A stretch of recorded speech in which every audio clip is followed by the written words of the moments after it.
welcome back to Big Boss Mare with Brandy Von Holten. Today's guest is Jessica Buesing. She is not just an entrepreneur, she's a mommapreneur. She is a mother, a wife, a former teacher, a college instructor, a skincare specialist, and a professional photographer. Hard work is no stranger to Jessica. Everything she does, she becomes an asset and a leader. If you too are a multifaceted professional that has ambitions to do and be more, then you will love this podcast with Jessica. I hope you walk away supercharged and ready to divide and conquer the world. Welcome back to Big Boss Mare. This is Brandy Von Holten, and today I have a special guest. Her name is Jessica Buesing. All right, Jessica, give me two different variations people have of pronouncing your name. We've got Buesing, we've got Buesing, many others. Do you know with the last name of Von Holten, I have gotten Von Holpen, okay, and then Van Houten, Van Halen, Von Holden, okay, so people can't do it. And then I love whenever they think that Von is mine and my husband's middle name. Oh. And I'm like, what's the chances of me having some weird middle name of VON and then him also having that middle name and then us finding each other? I'm all like, that's not going to happen. That's not going to happen. The last names, I'm just like, no. That's crazy, no. Yeah. Oh, yeah. Okay, so the last name is Jessica, and her last name is spelled Buesing, but that U doesn't do anything for you. It's just Buesing. That's it. It's just there. Just holding the space and messing everybody up. That's it. Okay, so she and I have a lot of parallels. The only thing, we look a lot alike. She's kind of smaller in the waist than I am, but everything else looks about the same. We're even about the same age, and our lives have so many parallels. So many. So, here's one big parallel that we do not share is that she actually has 2 kiddos. Yeah, I don't have any for anybody that's listening out there. No kids, just a bunch of horses, cows, dogs, cats. So tell us about these 2 kiddos you've got. Well, I have a girl, and she's 10, and I have a boy, and he's 6. My girl is very interested in doing all the educational things, and my son is very interested in doing all the man things, the hunting, the fishing. He's pretty serious about that. Yep. So her little 6-year-old boy let out some gas the other day, and it wasn't even loud. And then I had to remind myself that he's a child because I felt myself get angry because I was like, ugh. So I don't know what's going on with that little boy, but I bet they're going to find out he's got some kind of little food allergy or something whenever he gets older because he ain't right. Let's hope not, but he is the stinkiest of the house. He is most definitely stinky. So shout out to all the mamas out there with stinky boys. I think he could win a gold medal. Yes, yes, he can. Okay, so you also used to be a school teacher. You were a special education teacher. I was. Yeah. You have 2 college degrees. Now, what college did you go to for your 2 degrees? I went to the University of Central Missouri for my undergraduate degree, and then I went to the University of Missouri St. Louis for my master's degree. Okay. Her first degree, her bachelor's, is in political science. So tell us about a political science degree.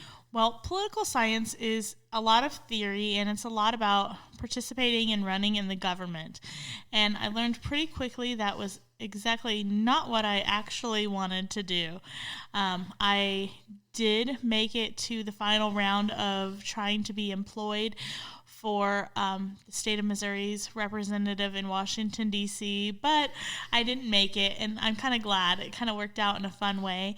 I actually came back home and started working in a local restaurant, and there one of the girls had a son who had autism, and she encouraged me to go work at an autism-specific company, and that inspired me to want to do teaching in the way of getting kids and adults alike more education about people with autism and special needs. and being able to help those individuals learn and grow at their pace. Okay, so then you end up doing the alternative teacher certification. So for the people that don't know what that is, that means that you can actually start teaching before you have a teaching degree, okay? With a bachelor's degree. Yeah, got to have a bachelor's first, got to have one kind of in, so they can, not really get you started in, because my degree was in biology, but yours was in political science, but there is such a need for special ed teachers, they let you go ahead and start in. What's great about the alternative teacher certification that we have here in Missouri is that it's also in line with getting your master's. So all the classes that you're taking, you only have a few classes after the certification process. Then you get your master's in, which increases your pay. It moves you up on the pay scale. Yes. So it sounds like you got into teaching because of another thing not working out, and that's what got me into teaching. Was I got in for the wrong reason, but I stayed for the right reason. I had gotten into teaching just because I wanted summers off because I was trying to go to the Olympics, and all of my fights were during the summer. But then as soon as I walked in that classroom, I never wanted to leave. I loved it. Yeah. So. Okay, how long did you say you were a teacher for? I taught special ed for 10 years, and I now am at the college level, and I've currently been teaching for 4 years at the college level. At State Fair Community College right here in Sedalia, right? Yes. All right, so what classes are you teaching there? I am teaching educational technology, and that sounds like, how does that have anything to do with special ed? Well, in fact, it has a lot to do with special ed, because a lot of the technology that we have now enables students who learn in different ways lots more opportunities than they had in the past. In our technology class, we're learning about how we can use technology to be able to have students who can't read have text read to them. If they can't write, they have the ability to write on a tablet. They have ability to touch screens. There are lots of different ways to get that information to kids and to get information out of them that we otherwise could not have. A big theme we talk about in our classroom is the traditional classroom that many of us in our age category, Brandy, grew up in. You sit at the desk, you do your worksheets, you've got paper, you've got pencil, you read the book. Well, some of that environment wasn't always successful for everyone. So having the new technology allows kids to stay in the classroom longer. It allows them to get information without leaving the room because they're able to participate at their level. Now, are you talking about special ed right now, or are you talking about the college class that you're teaching? I am talking about the college class I'm teaching is teaching teachers how to give students information without them having to leave their classroom. They don't have to necessarily have a special ed diagnosis. They might just be somebody who struggles a little bit with reading, or they might be somebody who struggles a little bit with writing. But if we can teach all teachers skills to help a range of different students, we are able to have more students in the regular education classroom. Okay, so it sounds like the college class you're teaching, though, is only for special ed teachers. It's not. It's for all teachers, because we want all teachers to have these skills, not just special ed teachers. But it seems like the exact opposite of what we would want. Because it sounds like you're saying you can keep the kids longer in the classroom. I thought we needed kids to get outside more and experience more things firsthand. Oh, we do. But I just mean, so in the special ed setting, sometimes they have to leave the regular classroom to go to the special education classroom. But the more time all students can spend in the regular classroom, they're getting more content. Okay. All right, because you have such a background in special ed, you're talking a lot about special ed classrooms instead of the regular ed, and then that's confusing me because I don't have the special ed background. Yes, okay, sorry about that. No, that's okay. I'm just like, wait, it sounds like your college class is only for special ed teachers, but you're just talking about how it highlights the program now. Yes. Okay, so What's the name of that class? Educational technology. Okay. So we're helping all teachers learn about integrating technology into the classroom. Well, we know that they need that because every child do you know how many old people have problems with technology? Yes. And how many people, I'm old, I'm 41, but I'm not old, No. but I struggle with all this stuff. And now the fact that you can't be a teacher now without integrating technology because your kids are going to be so far behind. That is the absolute truth. Yeah, technology is everything that we do.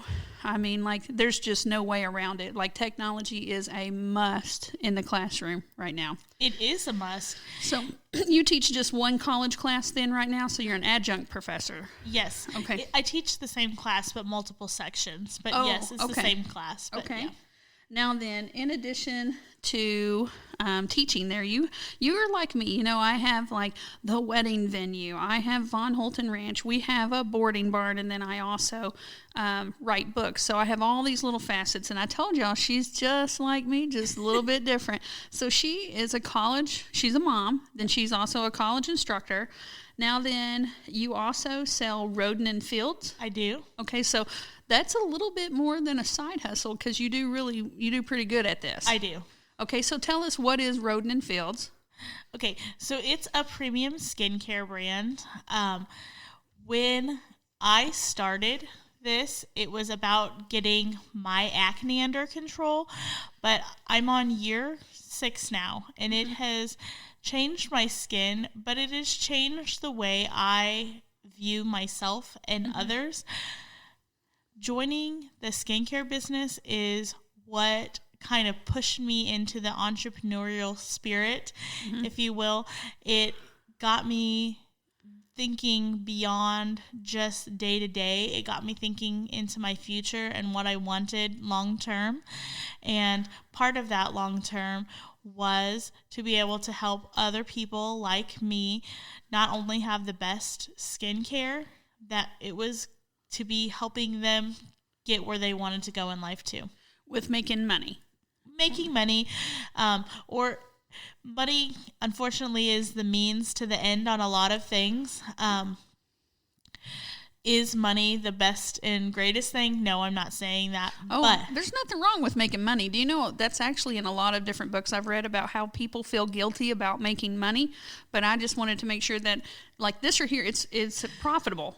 That's what they sell underneath you, and it's a wonderful skincare line. I know that I use 2 products from Roden and Fields. I use this one thing that's a scrub that is, it's kind of got like a salt in it, and then I like it because it takes the dead skin off, and then it has like a moisturizer in it. And then I also use the base, the foundation makeup, because it's skincare plus there's makeup products. And I like the base lasted me so long that the container, my hand, I had picked it up, used it, put it into a bag, whatever. The writing was off of the outside, but it was still good because they gave you so much. I mean, it cost a little bit more, but you're getting good quality and it was a good quantity. Yes. Yep. That is the thing. It is quality products. I came into it again because I wanted to get rid of my acne, but I've gotten so much more out of it. In the long run, I feel that my skin is much better taken care of than I ever did in my 20s. Yeah. Okay, so, Ever. I know before, I've seen pictures in the past, you were really red before, and, that stuff will end up scarring a little bit, but your skin seems pretty smooth. Even with some acne scars and all of those blemishes, it seems smooth, and I think that's because of that exfoliating of stuff, because, I have a lot of friends and it's usually my girlfriends, and they are just so self-conscious about acne, and it doesn't go away when you're an adult. You always think it's going to go away as an adult. Oh, no, it's there. No. I'm like, ugh. Adult acne is real.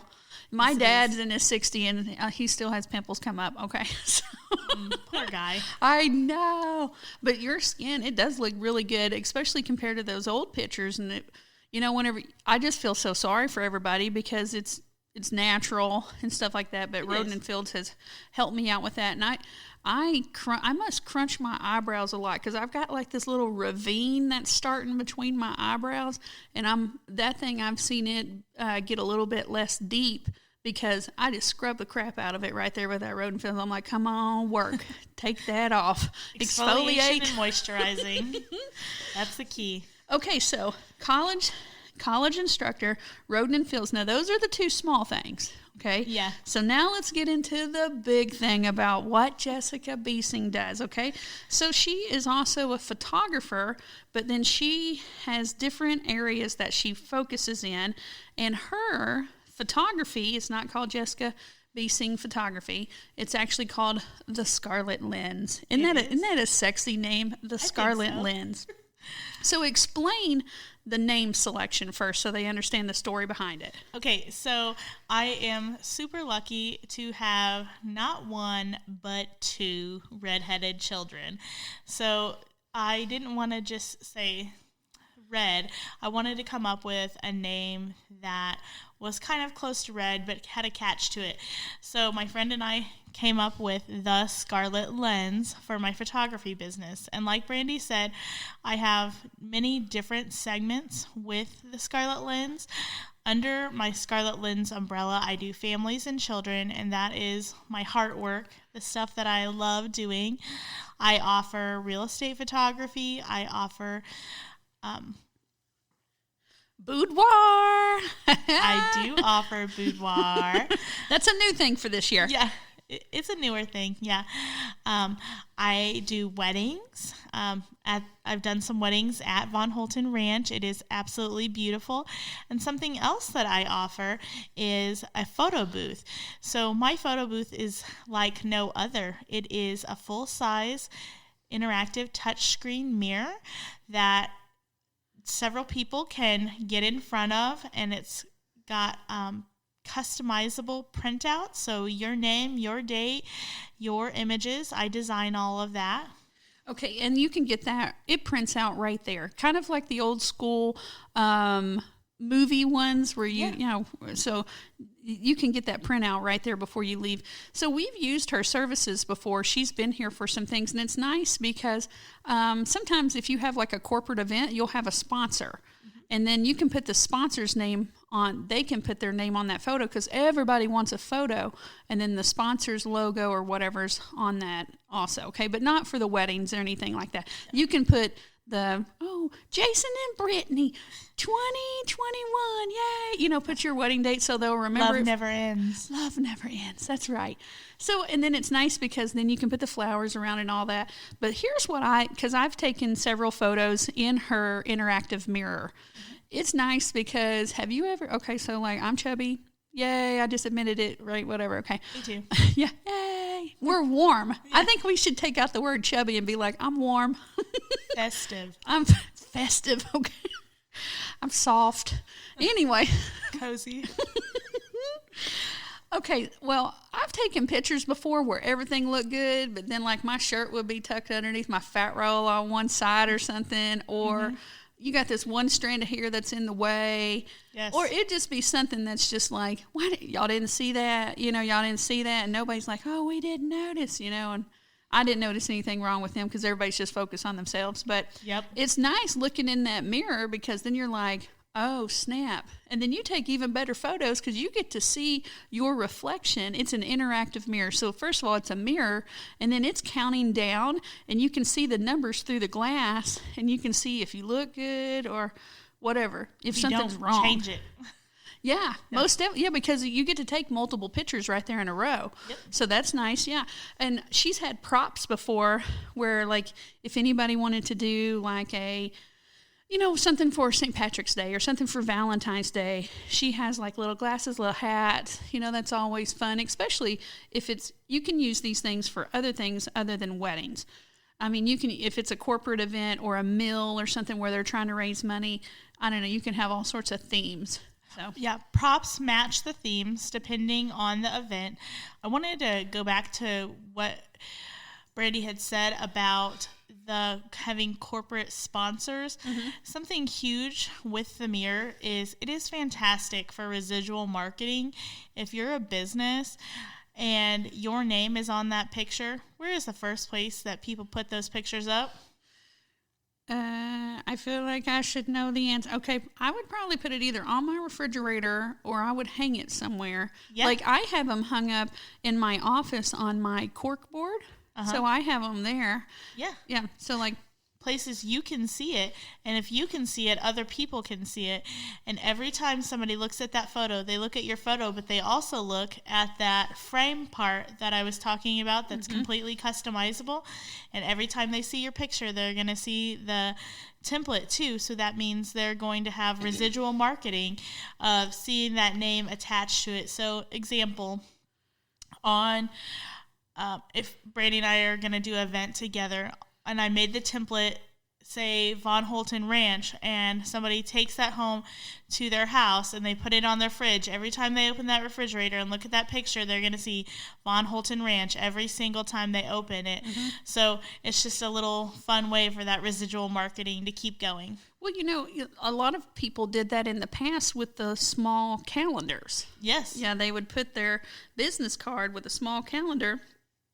I have one on my refrigerator right now with a lady named Cindy, and I see Cindy all the time. I put her closer to the handle because she's my goal weight also, and I'm like, there's Cindy. What would Cindy say? You know, but I think about Cindy several times a day because I see her face. She's smiling. Yeah. So residual marketing, the definition of that for somebody that doesn't know this, that somebody that's tuning in that wants to maybe, you know, go the next level in their side hustle, tell us the definition basically of residual marketing. Residual marketing is where you pay for something one time and it continues to pay. It doesn't continue to pay, but it continues to keep being impactful. Like, with like name recognition. With name recognition. So an example would be that you purchase a billboard. You have to pay for the billboard for that specific amount of time. And when it's gone, it's gone. People don't usually think about that. But just like the example Brandy gave about Cindy being on the refrigerator, Cindy paid for that one time, but Brandy thinks about Cindy so many more times. 3 times a day, that's it. Only 3 times, okay? Only 3. I think maybe a few more. Coffee refills, maybe a cheese stick. There's Cindy looking at me. Man, and you know what? It takes so much time to get your name. Like, our business is so name-oriented because we wanted people to know that we believe in our product, and that's why we didn't name it something like Rolling Tree Line, Meadow, Flying Hawk. Okay, we didn't name it anything. Flying Squirrel. We did Ranch. Okay, you got to put ranch at the end of it. No, we went with our name because we believe in our product. This is a family-owned farm, but then it's also a German last name, and nobody can get it freaking right. Okay, they always think it's Van, you know, V-A-N instead of V-O-N. So for us, residual marketing is huge. Like, I try to say Von Holten Ranch. We put it on our shirts. And then I have days where I'm like, hey, post a picture of you in your Von Holten Ranch hat or your Von Holten Ranch shirt. And people love that because it makes them feel like they're part of the group, which they are. They're part of the community. They are part of our community. Hey, so, you know, another way, because this year here, we're going back and forth with ideas. We're hoping that you're going to get inspired, hear a good story. But talking about you pay for something once or you do it once and then it impacts you. Something that I love is, you know, I write for several magazines. Yes. Yes. So instead of like, as soon as I write that article and it gets published, then it's gone. Okay. Like maybe I could recycle it like 3 years later, change up some stuff, put it in another magazine, but we don't do that. Okay. I lied. I do that. Anyways. But you know what? I don't do it now because I have a blog. On vonholtenranch.com, there's a link that says Trail Talk, and on Trail Talk, I have every article I've ever written. Well, then I'm able to do tag words in there. So then my article works for me. So I put in the work to write that article before, but now whenever people are searching things, it'll pull up into the search. Yes. So you do something once and then it continues to work for you. I had a person tell me one time that when the way that you know that you're successful is you make money whenever you're asleep. And that is it. I'm, you know, that you've got that with Roden and Fields. I do. Yeah. And you are getting that with if people, because with your photography, you're wanting to be like a one-stop shop and get to where they print it and they can get it framed with you. Well, they can order that anytime. Those are big goals, but you're working towards that now. Yeah. I do offer limited framing at this point, but I am hoping to gain more skills so I can have a completely customizable experience for my clients. Right. So do we have a minute I could kind of talk about photography? We got all the minutes in the world, girl. Okay. So I really like to focus on what people are like and their relationships with each other when I am photographing. I think a lot of people can pose a pretty picture and tell people to stand in front of a pretty background, but I want the real emotions between the people. I want the joy and I want the happiness. I want real emotions. Well, you know, I love that because David and I, we can pose beside each other with me being behind him with my hands folded on his shoulder.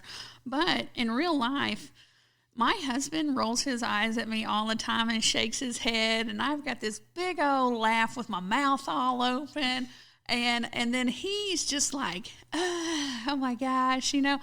And that's our real life. Yes. Not the, oh, look at me looking all cute. No, I'm all like, look at this, you know, and then he's just like shaking his head all the time. Yeah. You know, so like that head shake or him, you know, like doing this little bitty smirk of a smile and then shaking his head. And then my big personality, I would rather see that than the posed picture. It is nice to have a posed picture. It is. Just for like, oh, here we are at that age. And here, you know, it is nice to be like, here's all the family members.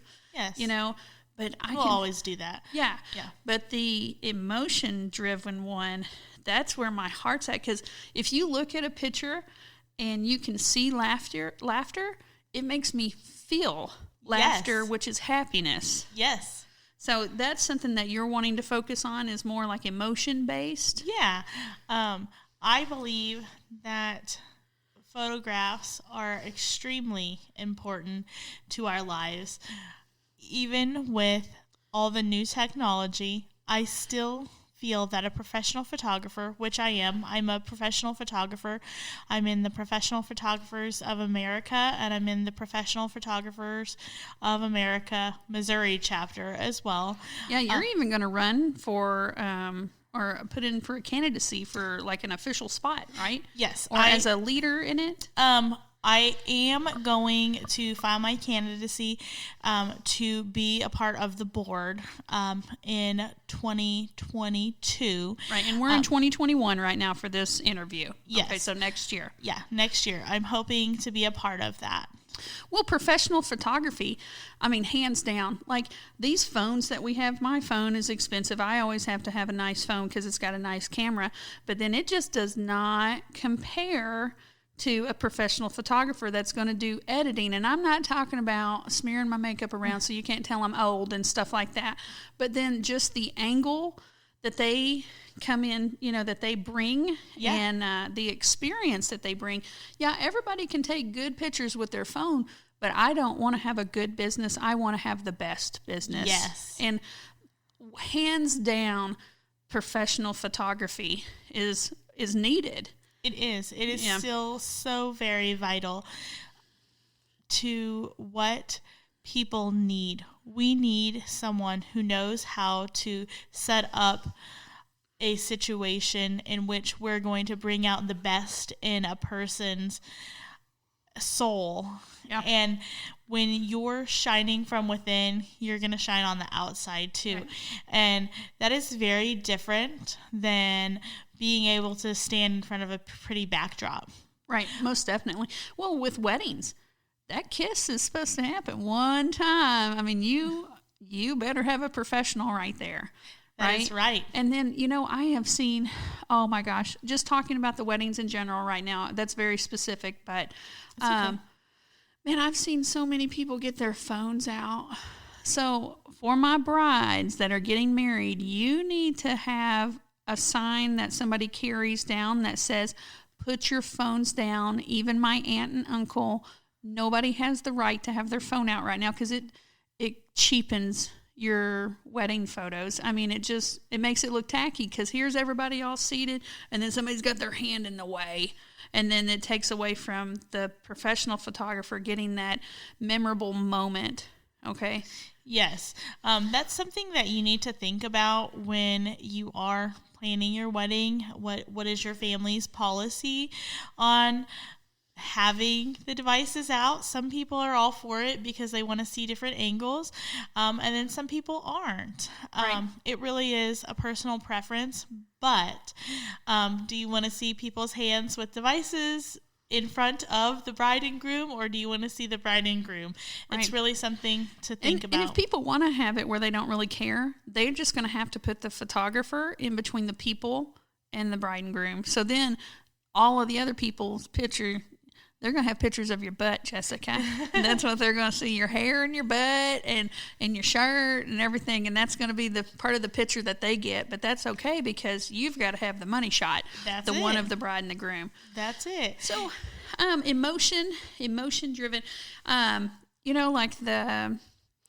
me some examples you have of things that you're wanting to get, like athletes.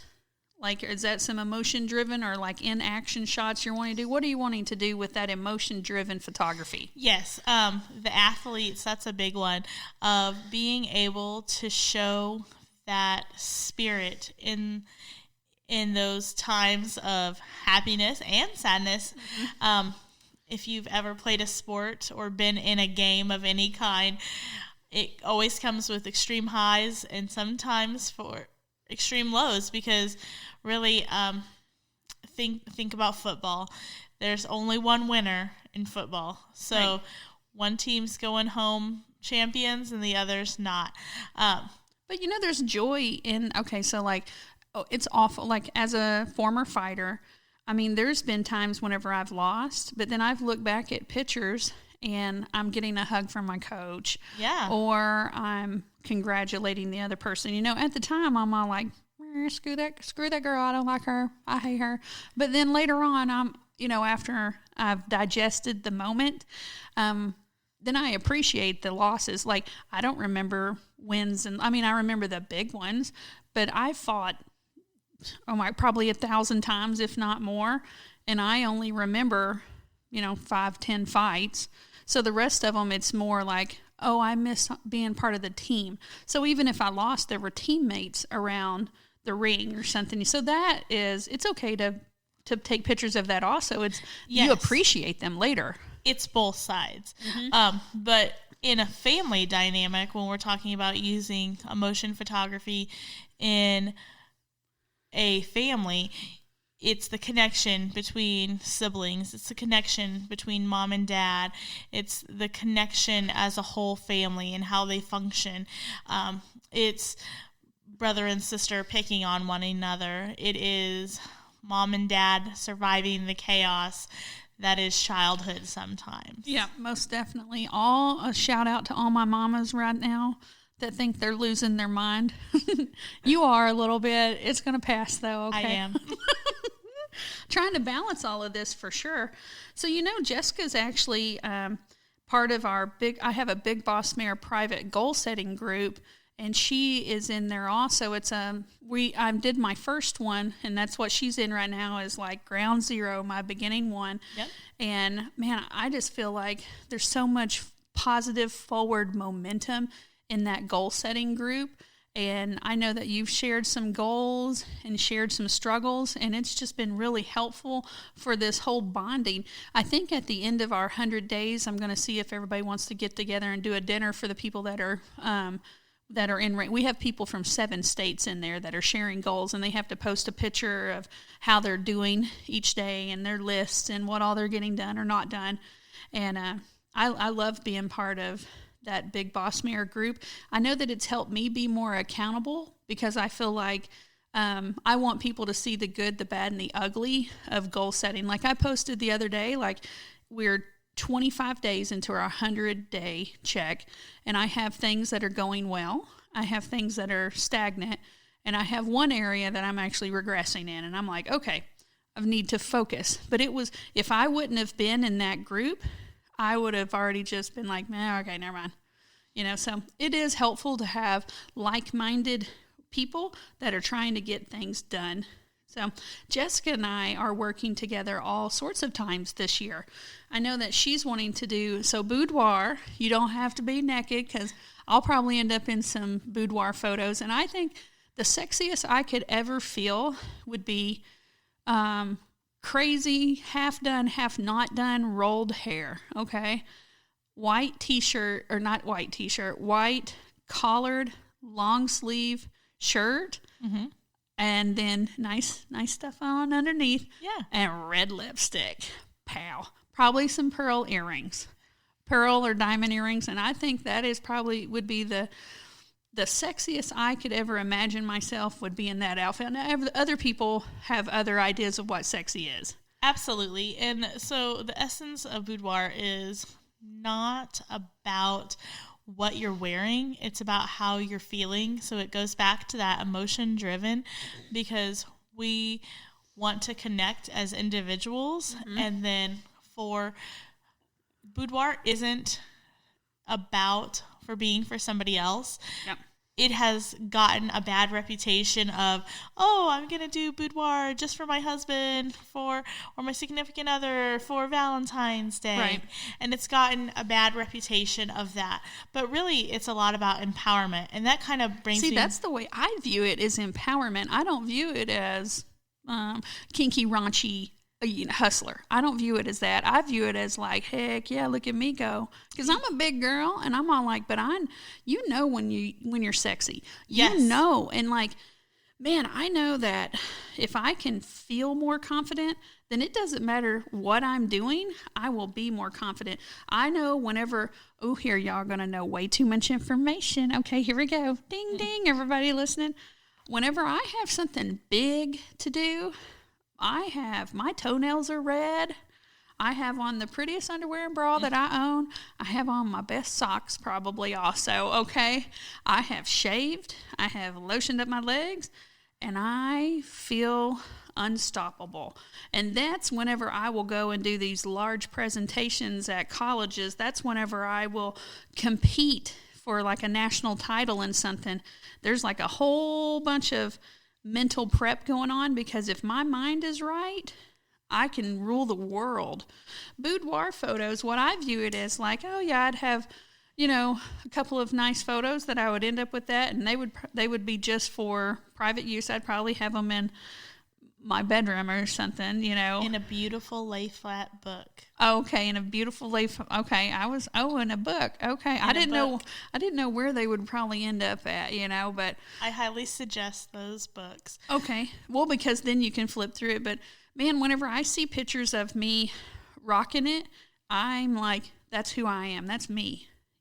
It doesn't have to be high school me in those little jeans. I don't like. Okay, we're over that. We're over that. We're not there anymore.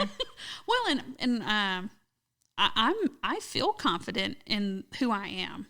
A lot of people do not. A lot of people, as soon as they have those kiddos and that tummy is not what it used to be, they think that they're useless. They think that they're ugly. They don't think that anybody could ever view them as beautiful. And they need to go listen to that song about one hot mama. Okay. Yes. Turn it up. Let's turn it out. Whatever that song is. Because our guys get older just like we do. They do. So here I am, like chubby. I'm warm, right?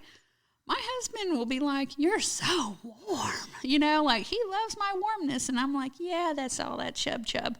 And then he has so much self-confidence issues also, because my husband's bald on top. He has issues with that. Guys have just as many issues about their appearance as what we do. I agree. Yeah, but we don't ever think about that. We're just like, wah, I'm a piece of, nobody's going to love me. But then boudoir, you get all dressed up and then see yourself in that beautiful photo.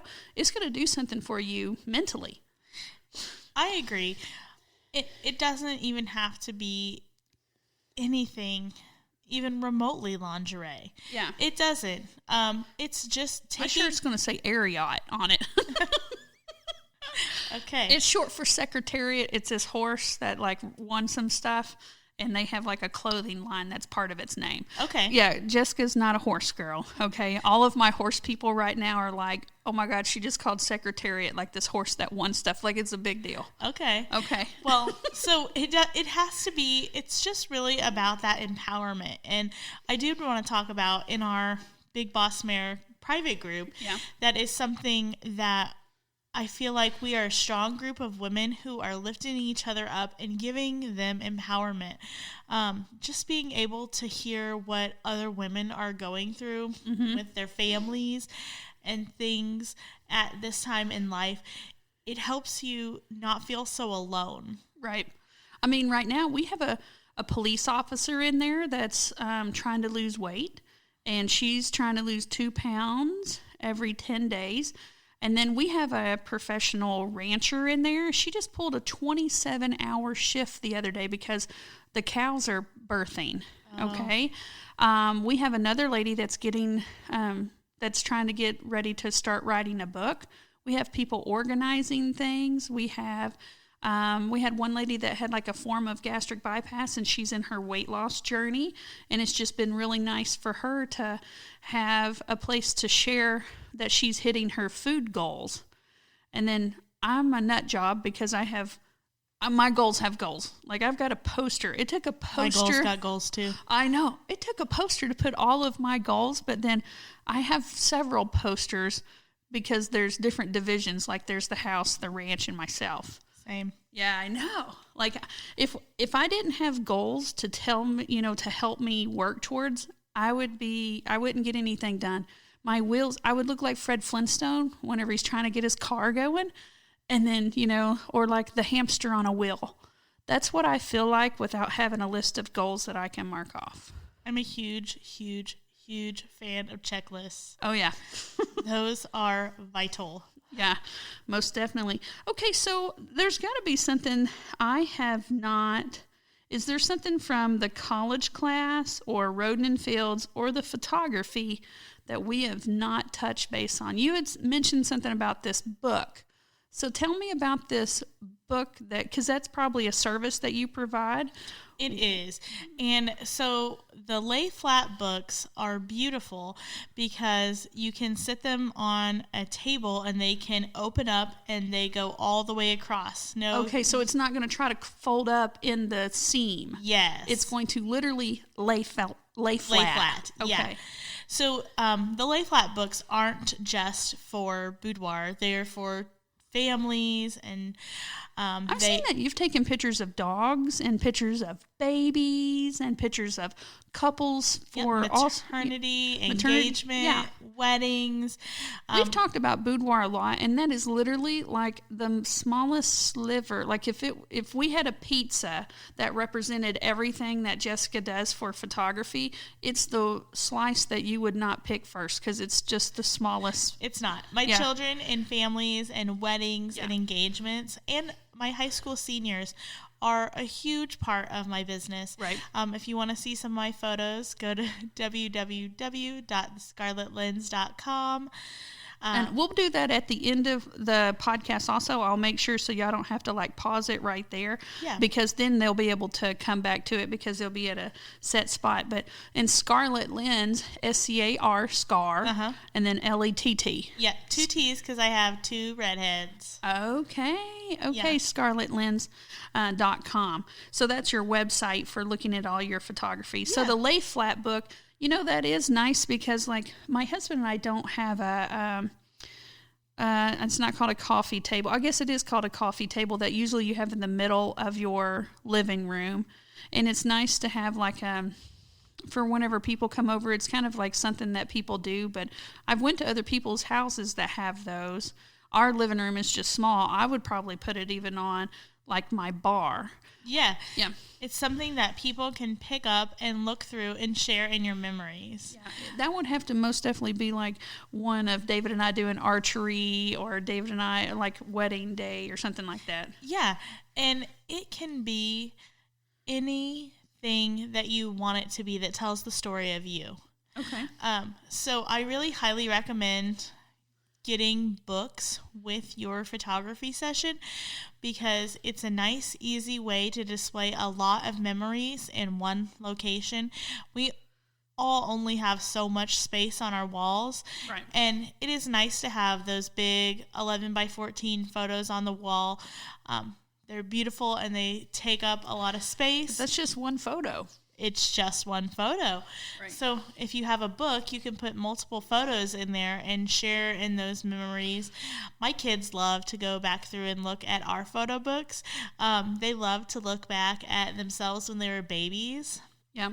So parents, if you haven't made books from when your kids were babies, I highly suggest you go back and do that, because kids love to see themselves. Right. That is just normal. Just kind of goes with the like the psychology of a child is Yeah. that they always think they're the this sounds rough to say, but they always think they're the most important thing, so they like to see pictures of themselves. They do. Which is okay. That is 100% the way that our brains are developed. So okay, there was something that I was like, oh my goodness, we need to talk about this, and then it's just like poof gone. Whenever I remember it, I might interrupt and be like, Jessica, here's this thing. I'm okay with that. Oh my gosh. Okay, so you're actually scheduled to come here a couple of times this year, and you are doing the photos that we've already talked about a couple of times, but you're also wanting to bring in a horse and carriage. I am wanting to do a country Christmas theme out here on the ranch. Yep. So wanting to try to do some very country themed Christmas photos. We want to have a carriage ride. We want to do some different country themed Christmas activities in the months of November and December. Okay, I remember now. Yeah. All right. Why would a photographer want to join that professional photographers group that you had talked about earlier? So what's the perks of it? The perks are being able to have discounts with some of the professional development. Professional development is one, but I was thinking like we get some discounts through professional suppliers. Okay, so like lenses and things. Yeah, there's just a few. Do y'all know how much those lenses cost? Like lenses can be $1,000 up. I mean, or they can be $500. Some of those nice lenses to be able to get those crystal clean things. Like, what's a price range on some of those? Depending on the camera that you have, whenever you start jumping into those professional cameras, you're talking minimum $3,000 to $4,000 just for the camera body, and then putting the lens on that, you're talking on the low range. We're talking $700 up to $2,000 to $5,000 on professional lenses. So they can get discounts on some of those products. And they also have professional development. So much the professional development. It's the because community. Things are always changing. Things are always changing in photography. Everything has to change in everything. If anything stays still, it's just like water staying still. It gets stagnant. Things that stand still stink. They do. That is why the professional photographers have continued to exist, even with the technology of the point-and-shoot camera and digital. Mm-hmm. A professional photographer is extremely different than your point-and-shoot photographer that can give you digitals. Digitals are great, but can your photographer edit? Can your photographer make beautiful prints for you?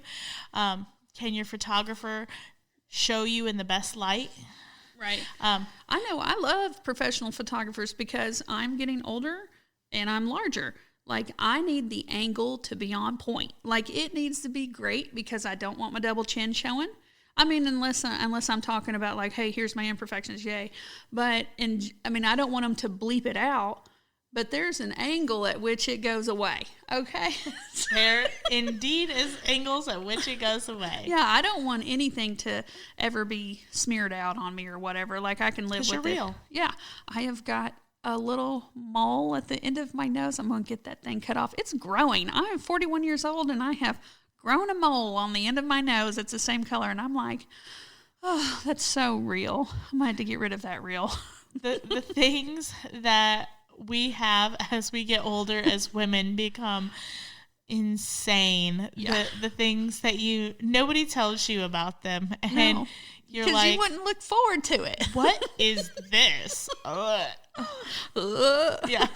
Okay, so let's talk about, one thing that Jessica and I talk about in our private conversations, and we'll just bust it out here, is about how people complain about prices sometimes. I have people, like our wedding venue is $1,500, okay? $1,500 for a heated and air-conditioned venue. We have tables and chairs for 200 guests. We have serving tables. We let them use, like, we have a bar and whiskey barrels. We let them use all that stuff for free. There's 3 wheelchair accessible bathrooms in there, a loft, and then a private bride and groom room. And we have people complain about spending $1,500 for a Saturday whenever, if they went somewhere else, they would get it for probably a shorter amount of time, and it would be quadruple that. At least double, triple, sometimes quadruple. There's places that are less than an hour from us that we're talking about $6,000, and they get it for less time than what we give it to for. Excuse me, I just hiccuped. So $1,500, and I'm all like, this thing, that wedding venue is built out of, it took my husband like so much time, so much work, and it's beautiful. It is beautiful. It is beautiful. So, like, I think $1,500, that's just for Saturday. They can rent it any other day for $1,000 if they just did a single day wedding. Then we have discounts if they do 2 days or 3 days. If they did it for Friday, Saturday, Sunday, we're talking about a total of $2,500. I have people complain about that, and I'm all like, oh my gosh, they haven't, if they come to us first, then they don't know that how affordable that is for what they're trying to do. And if they find a less expensive one, it usually doesn't have tables and chairs, or it's not going to have bathrooms, or it's not going to be heated and air conditioned. And then they usually, if we get them first, they usually come back about a week or 2 later, and they're like, can we sign right now? And we're like, yes. Education. It's all about education. So we'll have people like, oh my gosh, they don't realize how much professional development Jessica's went through. They don't know how much her camera or her lens cost. And then for you to give them a date, it means that you can't give that date to anyone else. So, correct. Yeah. So whenever people complain about if you do not know this, typically the photographer costs more than our venue does for the wedding. Yes. And that's because not only are they giving up that entire day or however much time that they're allotted, but they have hours upon hours of editing. Yeah. So I usually spend every 3 hours of editing to 1 hour shooting. So it sounds a lot because it is a lot. Right. If you're shooting for 5 hours, then we're talking about 15 hours of editing minimum. That's just to get the photos to a usable point. That's not adding in ordering the photos for clients. It's not talking, having conversations prior to the wedding about what they're looking for or finding out information about them. Right. It's also not so that's just like the actual photography time, the actual editing time. Like for our weddings, oh my gosh, there's so much more than what goes in on that day. Mm-hmm. Like they can even leave it dirty, and then that we invest time before and we invest time after. It's kind of like a horseback riding lesson that we offer here. I've got to go get the horse, get it groomed, get it saddled, and then after I do my hour lesson, I've got to go put them up. An hour lesson is always way more than an hour. They also need snacks. Oh, yes, most definitely. Oh, my gosh. My non-horse friend. The horses are okay without the snacks for an hour. Oh, my gosh. They think that they need a snack. anytime they can get a snack. It's like a Those child. horses need snacks. Oh my gosh. Okay, so how do you combat people not wanting to pay your professional prices? It's education. It is. It's education of what they're going to receive and how it's different from what they've seen in the past.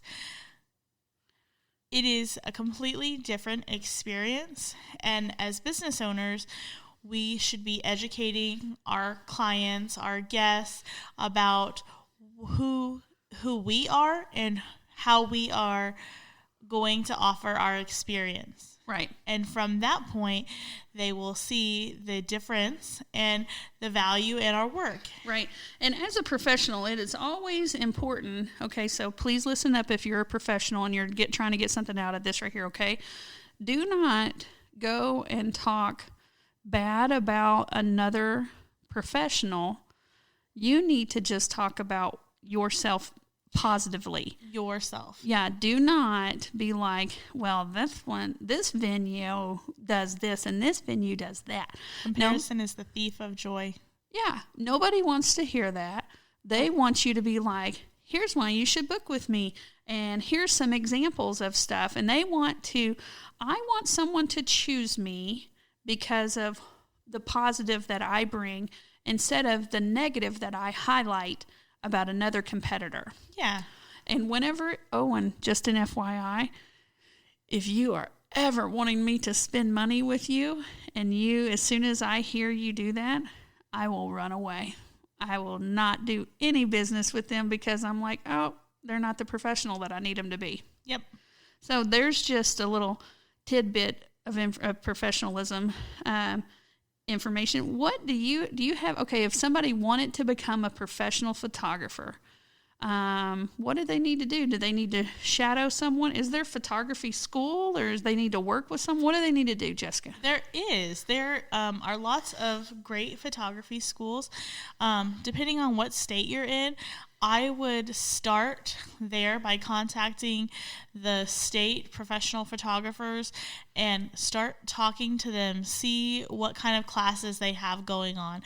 If you are still lucky enough to have a photography equipment facility in your state, see if they're offering classes, see if they are doing local level classes. Go to your local community college, see if they are offering courses to start. There are lots of courses on the internet and they are fantastic. However, some people cannot learn just by seeing. Some people have to learn by seeing and doing and hearing and touching. Every sensation that they can. It's got to be. Yeah, most definitely. I do want to touch on something, though, not just photography, but just business in general. Mm-hmm. I want to talk on that because everyone can pick up a form of technology and use the camera. However... What do you mean a form of technology and use the camera? You can pick up a tablet and take a picture with a tablet. Okay. Cell phones, anything. Yep. Get a cell phone, take a picture. You can get a point-and-shoot camera and take a picture. That's great. However, to be a business, that is a very different thing. To be a business, you have to have a business license. You have to have the tax ID. You need to have your EIN. You need to declare how you're going to be a business. Are you going to be an LLC? Are you going to be doing business as? Are you going to be an S Corp? Are you going to be a corporation? What kind of business are you going to be? And that means you pay taxes. Right. You also have to jump through a lot of hoops to be a business. If you're claiming you're a business, you need to have the correct paperwork as being a business. Oh, in the horse industry, I won't hire a clinician unless they have professional insurance. A lot of these clinicians don't have insurance. We have to have insurance. We're LLC'd, and a lot of people, they don't understand the risk that they're putting themselves at. Yes. And I want to be able. I know whenever someone is a professional business, it makes me value their service more, and I'm willing to pay more for our professionals because I know that they have put the education in place. They have, they're trying to evolve and become even better. And whenever I have a business, if I'm going to be a professional, I need to deal with professionals. Exactly. Yeah. So, that is something right there, most definitely, that you need to have professionals so then you can hold them to professional standards. So, that is correct. Most definitely. Okay. Well, Jessica, we're just about done here. Is there anything that you want to add is there anything that I have left out? I am a busy mommapreneur. Mommapreneur. I am very busy. I love the word. Yeah. I didn't touch on it, but I love teaching very much. Yeah. And I left my full-time position because I love photography just as much. I love both things. Mm-hmm. And that is why I left teaching. But I believe there's so much education in all areas of life that I am so blessed to be able to use education to be able to run a business and be successful. Yeah, most definitely. Okay, well, and now if you want to get in touch with Jessica, it is The Scarlet Lens. You have to put the, so yep. These are thescarletlens.com. So that's your website, and then do you also have a professional Facebook page or anything? I sure do. Okay, so what is that? I'm at The Scarlet Lens Photography on Facebook. I am on Instagram, The Scarlet Lens. On everything's Twitter. Yeah, common thread. So you're on Twitter, you're on Facebook, you're on Instagram. If they can type in The Scarlet Lens, yep. Then no they spaces. Can find no spaces. Yep. You know what? I know one of her goals that my horse world is going to get to see is that she wanted to be published this year. And I was like, Jessica, I've got to do 24 publications between the two magazines that I write. So you'll be able to see Jessica's photos later this year in 2021 be in a magazine. That is so exciting. Yeah. Okay. Well, hey, thank you for tuning in to Big Boss Mare with Brandy Von Holten. We'll see you next week.